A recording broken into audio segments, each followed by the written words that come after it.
English ಗ್ರಾಮರಲ್ಲಿ nouns ಓದೋಣ. So ನಮ್ಮ channel subscribe ಮಾಡಿಲ್ಲ ಅಂದರೆ ಸಬ್ಸ್ಕ್ರೈಬ್ ಬಟನ್ ಒತ್ತಿ ಮತ್ತು ಬೆಲ್ ಐಕನ್ ಒತ್ತಿ ಬನ್ನಿ ಟೈಪ್ಸ್ ಆಫ್ ನೌನ್ಸ್ ಓದೋಣ. 4 ಟೈಪ್ಸ್ ಆಫ್ ನೌನ್ಸ್ ಇದ್ದಾವೆ. ಅದು ಯಾವುದು ಅಂದರೆ ಪ್ರಾಪರ್ ನೌನ್ ಅಂದರೆ ಅಂಕಿತ ನಾಮ. ಅಂಕಿತ ನಾಮ ಅಂದ್ರೇನು? ಒಬ್ಬ ವಿಶಿಷ್ಟ ವ್ಯಕ್ತಿಯ ಅಥವಾ ಒಂದು ವಿಶಿಷ್ಟ ಸ್ಥಳದ ಹೆಸರು ಸೂಚಿಸುವ ನಾಮಪದಕ್ಕೆ ಏನಂತೀವಿ ನಾವು? ಅಂಕಿತ ನಾಮ. ಉದಾಹರಣೆಗೆ ಏನು? ಮಲ್ಲಪ್ಪ, ಕಲ್ಕತ್ತಾ, ದುರ್ಗಬೇಲ್, ದಾವಣಗೆರೆ, ಇದೆಲ್ಲ ಏನು? Proper noun. ಇದು ಚೇಂಜ್ ಆಗಲ್ಲ, ಆಯಿತಾ? ಎರಡನೇದು ಏನು? ರೂಢನಾಮ ಅಂದರೆ ಕಾಮನ್ ನೌನ್.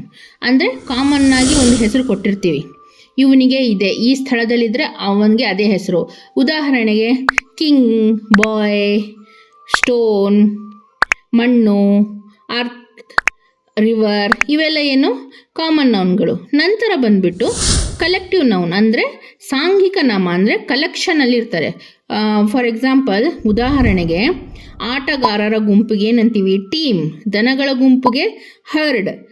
ಆಮೇಲೆ ಫ್ಯಾಮಿಲಿ, ಓಕೆ, ಕುಟುಂಬ. ಓಕೆ. ನಾಲ್ಕನೇದು ಅಬ್ಸ್ಟ್ರಾಕ್ಟ್ ನೌನ್. ಅಬ್ಸ್ಟ್ರಾಕ್ಟ್ ನೌನ್ ಅಂದರೆ ಭಾವನಾಮ. ಭಾವನಾಮ ಅಂದ್ರಲ್ಲೇ ಭಾವನೆಗಳು ಬಿಟ್ಟು ನೋಡಿ. ಭಾವನೆ ಮತ್ತು ಸ್ಥಿತಿ ನಮ್ಮದು ತಿಳಿಸೋದೆ ಅಬ್ಸ್ಟ್ರಾಕ್ಟ್ ನೌನ್. ಅದರಲ್ಲಿ ಯಾವುದು? ಕೈಂಡ್ನೆಸ್ ಬರ್ಬೋದು, ಜಡ್ಜ್ಮೆಂಟ್, ಬಾಯ್ಹುಡ್, ಆಂಬಿಷನ್, ಯೂತ್, ಇವೆಲ್ಲ ಭಾವನೆಗಳು. ಅರ್ಥ ಆಯ್ತಾ? ಸ್ಥಿತಿಗಳು. ಇದನ್ನು ನಾವು ಅಬ್ಸ್ಟ್ರಾಕ್ಟ್ ನೌನ್ಸ್ ಅಂತ ಕರಿತೀವಿ. Question answer time. Proper nouns ಯಾವ್ದು ಇದರಲ್ಲಿ ಹೇಳಿ? Underline the proper nouns in the following sentences. 4 question ಇದೆ, ಬುಕ್ಸ್ ತಗೊಳ್ಳಿ, ಬರ್ಕೊಳ್ಳಿ. 3, 2, 1. ಆನ್ಸರ್ ಯಾವ್ದು? ಫಸ್ಟ್ ಶ್ರೀಲಂಕಾ, ಎರಡನೇದ್ರಲ್ಲಿ ಡೆಲ್ಲಿ, ಮೂರನೇದ್ರಲ್ಲಿ ರೀನಾ, ನಾಲ್ಕನೇದು ಫ್ರಾನ್ಸ್. ಸೊ ಇದೆಲ್ಲ ಪ್ರಾಪರ್ ನೌನ್ಸ್, ಇದು ಚೇಂಜ್ ಆಗಲ್ಲ. ಓಕೆ, ಸೊ ಜ್ಞಾಪಕ ಇಟ್ಕೊಳ್ಳಿ. ಎರಡನೇದು ಕಾಮನ್ ನೌನ್ಸ್ ಮೇಲೆ question answers. Underline the common nouns in the following sentences. ಯಾವ್ದು ಕಾಮನ್ ನೌನು ಹೇಳಿ? 3, 2, 1. ಫಸ್ಟ್ರಲ್ಲಿ ಮ್ಯಾನ್ ಅನ್ನೋದು, ಮ್ಯಾನ್ ಅಂತ ಒಂದು ಮನುಷ್ಯನಿಗೆ. ಎರಡನೇದು ಟೀಚರ್, ಮೂರನೇದು ಸ್ಟಾರ್, ನಾಲ್ಕನೇದು ಫಿಶರ್ ಮ್ಯಾನ್. ಕಲೆಕ್ಟಿವ್ ನೌನ್ಸ್ ಮೇಲೆ ಕ್ವಶನ್ ಆನ್ಸರ್ಸ್.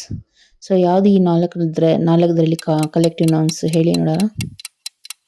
1ರಲ್ಲಿ ಟೀಮು, 2ನೇಲಿ ಫ್ಲಾಕ್, 3ನೇದು ಬೆಕೆಟ್, 4th ಪ್ಯಾಕ್. 4ಕ್ಕೂ 4 ಸರಿ ಇದೆಯಾ? Very good. Abstract nouns. Underline the abstract nouns in the following sentence.